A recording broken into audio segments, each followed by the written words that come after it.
tale okrogla miza naj bi dala tudi rešitve, kako naj bi se zadeve financirale, reševale naprej v Celju in kje vi vidite tiste glavne možnosti?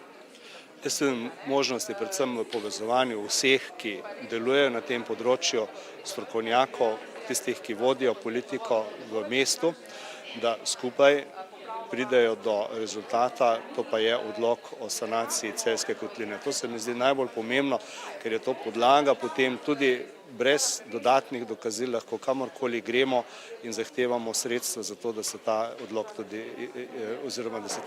tudi realizira. Sicer se pa dogaja lahko kaj v praksi?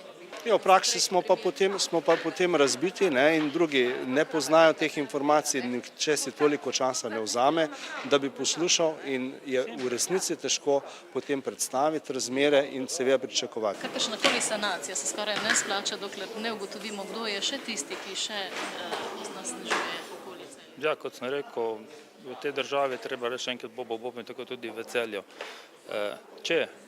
Ker imamo kataster onesnaževalcev nared, je prav, da okoljska inšpekcija obišče vse te onesnaževalce oziroma in jih pogleda njihove emisije in če ugotovi prekomerno onesnaženje, da takoj tudi ukrepa. To se pravi, če spravimo vse pod dovoljene meje, potem je možno tudi pričeti za sanacijo.